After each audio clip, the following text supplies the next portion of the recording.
PI Shri M R Gondaliya સાહેબના નેતૃત્વમાં PSI Shri R K Jadeja અને તેમના સ્ટાફ કુલદીપસિંહ જાડેજા, વિજયભાઈ મહેતા અને યુવરાજસિંહ રાણાને એક બાતમી મળી હતી. આ બાતમીના આધારે ગઈકાલે રાત્રે ગોવાડવા પોલીસ સ્ટેશન વિસ્તારમાં 2 માણસોને 5 દેશી બનાવટના ગેરકાયદેસર હથિયાર અને 20 કાર્ટ્રીજ સાથે અરેસ્ટ કરવામાં આવેલ હતા.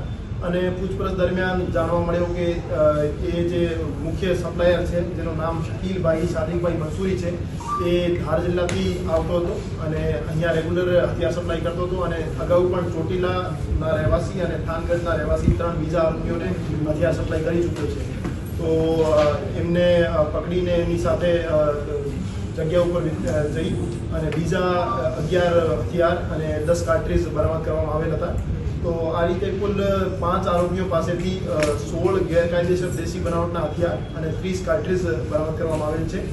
અને હજુ એ આરોપીઓના 4 દિવસના રિમાન્ડ મેળવી એમની પૂછપરછ કરવામાં આવી રહી છે. અને ફર્ધર કઈ જગ્યાએ એમને હથિયાર સપ્લાય કર્યા છે અને કોને કોને આપ્યા છે એ બાબતે ફર્ધર તપાસ ચાલુ છે. જે રિસેન્ટ તાલુકા વિસ્તારનો મર્ડરનો બનાવ છે, એ બનાવ સાથે આ જે હથિયાર પકડાયેલા છે એનો કોઈ ડાયરેક્ટ લિંક નથી. પણ અમે સમય પર જે રાજકોટ શહેરમાં ગેરકાયદેસર હથિયાર સપ્લાય કરતા માણસો છે એના વિરુદ્ધ કાર્યવાહી કરવાની ડ્રાઈવ કરતા હોઈએ છીએ. આ ડ્રાઈવના દરમિયાન આ માણસને અરેસ્ટ કરવામાં આવ્યો છે. અમારી પૂછપરછમાં આ સામે આવ્યું છે કે છેલ્લા 1 મહિનામાં એને 16 હથિયાર સપ્લાય કર્યા છે. પણ રિમાન્ડ દરમિયાન એની ફર્ધર પૂછપરછ કરવામાં આવશે અને બીજા કોઈ પણ જગ્યાએ એને હથિયાર આપ્યા છે તો એમની પાસેથી પણ અમે એમાં 5 પૈકી 3 જે આરોપી છે, જેમાં જયસુખ ઉર્ફે જેસો વાઘેલા છે, એમના વિરુદ્ધ 9 ગુના દાખલ થયેલા છે, જેમાં આર્મ્સ એક્ટના, પ્રોહિબિશન એક્ટના અને અટેમ્પ્ટ ટુ મર્ડરના ગુના દાખલ થયેલા છે. આરોપી ગાવસ્કર ઉર્ફે દર્શન જે આરોપી છે એના વિરુદ્ધ સાપર વેરાવળમાં અને ગાંધીગ્રામ પોલીસ સ્ટેશનમાં આર્મ્સ એક્ટના ગુના દાખલ થયેલા છે. આરોપી પ્રદીપભાઈ કરપડા જે છે એના વિરુદ્ધ પણ ચોટીલામાં પ્રોહિબિશન અને આર્મ્સ એક્ટના ગુના દાખલ થયેલા છે. બીજા જે 2 આરોપી છે એમના વિરુદ્ધ કોઈ ગુનો દાખલ થયેલો નથી. એ મુખ્ય સપ્લાયર જે શકીલભાઈ સાદિકભાઈ મંસૂરી છે એ ધાર જિલ્લા મધ્યપ્રદેશનો રહેવાસી છે. અને ત્યાંથી અમે એમની રિમાન્ડ દરમિયાન એમની પાસેથી માહિતી મેળવીશું કે આ કઈ જગ્યાથી બનાવતા હતા, એક્ઝેક્ટ એનો પાછળનો સપ્લાયર કોણ હતો.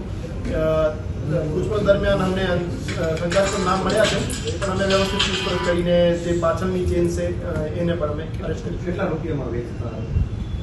ઓન એન એવરેજ 10 થી 15,000 એમની રેટ હતી, જેમાં લોકલ સપ્લાયર આ બાબતે એની ચોક્કસ કંઈ માહિતી જાણવા નથી મળી કે એમનો કોઈ પર્ટિક્યુલર મોટિવ હતો. એ જ્યાં સુધી અમારું માનવું છે કે પોતપોતાની રીતે ઇન્ડિવિજ્યુઅલ જેને હથિયાર રિક્વાયરમેન્ટ હોય એને હથિયાર આપતા હતા, પણ એ આપસમાં એનો કોઈ લિંકેજ હોય એ હજુ સુધી સામે આવ્યું નથી. જે હથિયાર સપ્લાયર કાર્ટેલ છે એની વ્યવસ્થિત પૂછપરછ કરવાના છીએ અને આ સિવાય પણ સૌરાષ્ટ્રમાં જે પણ હથિયાર સપ્લાયર છે એના બાબતે અમે કાર્યવાહી કરી રહ્યા છીએ.